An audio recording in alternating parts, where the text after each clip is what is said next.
તો અરવલ્લી જિલ્લામાં ગાંધીનગર રેન્જના ડેપ્યુટી આઈજી વિરેન્દ્રસિંહ યાદવનું 2 દિવસીય વાર્ષિક ઇન્સ્પેક્શન યોજાયું। ગઈકાલે બાયડ બાદ આજે મોડાસા જિલ્લા પોલીસ પરેડ ગ્રાઉન્ડ ખાતે પોલીસ દરબાર તેમજ લોક દરબારનું આયોજન કરાયું હતું। સૌપ્રથમ પોલીસ વિભાગના પ્રશ્નો નાયબ નિર્દેશક આગળ રજૂ કરવામાં આવ્યા। ત્યારબાદ લોક દરબારમાં મોડાસા શહેર સહિત જિલ્લાના પ્રશ્નોની રજૂઆત જિલ્લાના આગેવાનો દ્વારા કરાઈ હતી।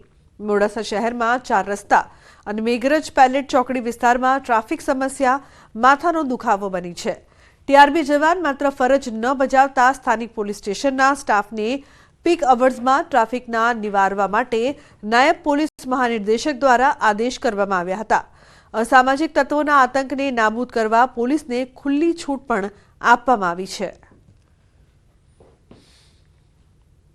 તો મોડાસા શહેરની અંદર અત્યારે એક મેજર પ્રશ્ન હોય તો મોડાસા 4 રસ્તા અને મેઘરજ પેલેટ ચોકડી જે કહે છે ત્યાં ટ્રાફિક ખૂબ થઈ રહી છે।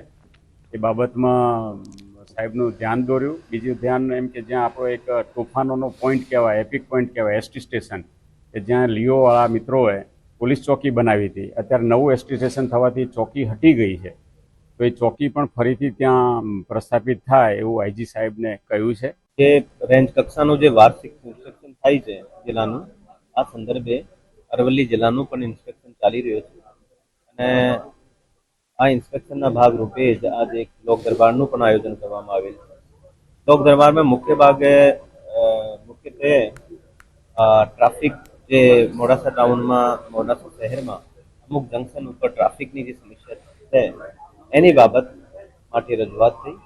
અમુક જે નાના ટાઉન છે, ટીટોઈ, મેઘરજ જેવા અને બાયડ એવા ટાઉનમાં પણ જે ટ્રાફિક છે મોટા ભાગે એની રજૂઆત।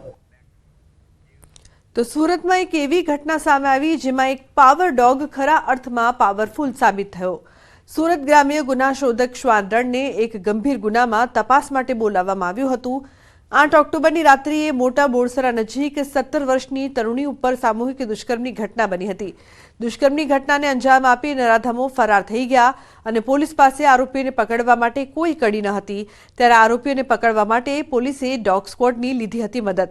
ડોગ સ્ક્વોડની ટીમ પાવર નામના ડોબરમેન ડોગને લઈને ઘટના સ્થળે આવી। તે દરમિયાન પાવર ડોગ ગુનાના સ્થળેથી 800 ફૂટ દૂર એક મોટરસાયકલ પાસે અટકી ગયો હતો। ત્યારે પોલીસ મોટરસાયકલ કોની છે તે દિશામાં તપાસ શરૂ કરી, જેમાં પોલીસ મોટરસાયકલના મૂળ માલિક સુધી પહોંચી અને પર્દાફાશ થયો કે આરોપી રામ સજીવન ઉર્ફે રાજુ વિશ્વકર્મા તનવીર પાસે મોટરસાયકલ ફેરવવા માટે લઈ ગયો હતો।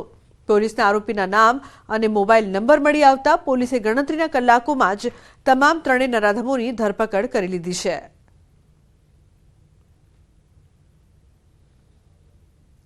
પોલીસ ડોગ પાવર એ તારીખ 9/10/2024ના રોજ કોસમા પોસ્ટેના બોરસા ગામની સીમમાં રેપ વિથ દુષ્કર્મની ઘટના બનેલી, જેમાં ડોગને તાત્કાલિક બોલાવવામાં આવેલ અને ડોગની મદદથી એક બિનવારસી મોટરસાઇકલ ડોગે બતાવેલ।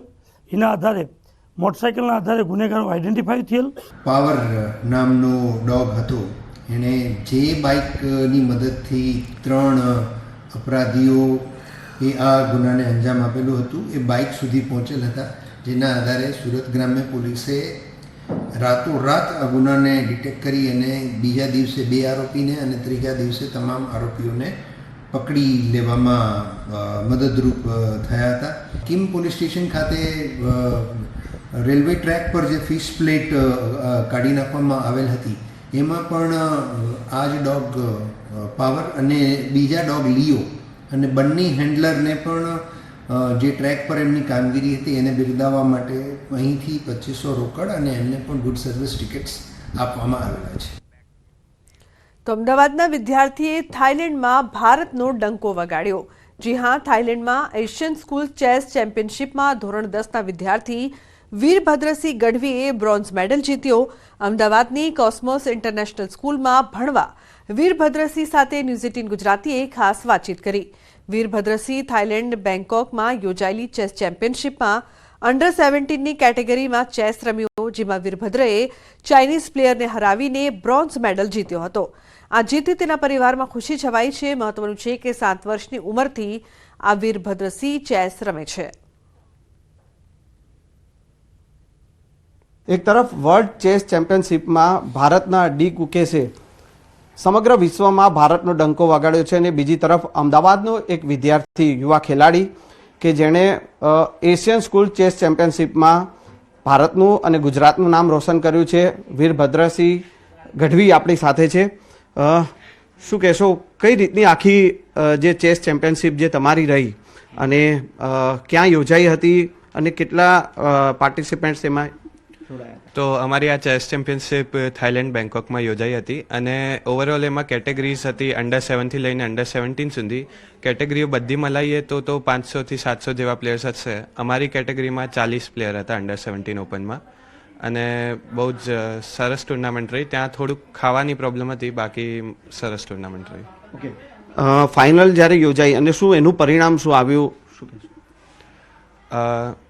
9 રાઉન્ડ હતા એટલે એમાં ફાઇનલ ન હોય, સ્વિસ સિસ્ટમ હોય અને છેલ્લો રાઉન્ડ મારો એક ચાઇનીઝ પ્લેયર સામે હતો, એ જીત્યો ને પછી થર્ડ આવ્યો, તો બહુ સારું લાગ્યું, આનંદ આવ્યો. ઓકે, તમે ક્યારથી આ જે રમવાનું શરૂ કર્યું હતું, ચેસ રમવાનું, અને તમારા ફેમિલીમાં શું ફેમિલી બેકગ્રાઉન્ડ શું છે?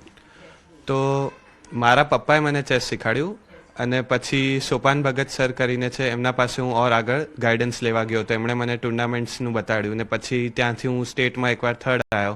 પછી GSCA ગુજરાત સ્ટેટ ચેસ એસોસિએશને મને બહુ સપોર્ટ કર્યો છે અને બસ એમની સપોર્ટ ને એમની જે કોચિંગ આપે છે એનાથી હું આગળ વધ્યો. કેમેરામેન ખેંગા રાઠોડ સાથે સંજય ટાંક, ન્યૂઝ 18 ગુજરાતી, અમદાવાદ. એકચ્યુઅલી નાનો હતો ત્યારે બહુ જ તોફાની હતો અને કોઈ દિવસ બેસે નહીં એવો હતો, તો અમે ઘરમાં ડિસાઈડ કર્યું કે એને કોઈ એવી વસ્તુ શીખવાડીએ કે એ થોડી વાર બેસે, કેમ કે હું કશું કરી ના શકતી, એ બહુ તોફાની હતો. અને પછી એના પપ્પાએ એને ચેસ શીખવાડ્યું.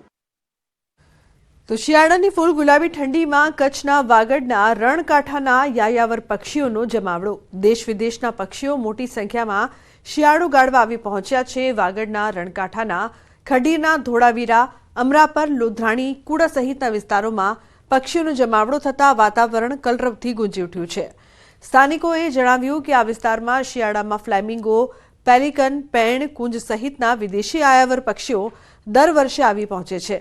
મહત્વનું છે કે વાગડ વિસ્તારમાં ખાસ કરીને કોઈ પ્રદૂષણ ફેલાવતી કંપનીઓ ન હોવાથી વાતાવરણ યાયાવર પક્ષીઓ માટે અનુકૂળ રહે છે, જેથી હાલમાં યાયાવર પક્ષીઓથી વાગડનું વાતાવરણ ગુંજી ઉઠ્યું છે. તો બુલેટિનમાં હાલ બસ આટલું જ. તમામ મહત્વપૂર્ણ સમાચાર માટે આપ જોતા રહો ન્યૂઝ 18 ગુજરાતી. નમસ્કાર.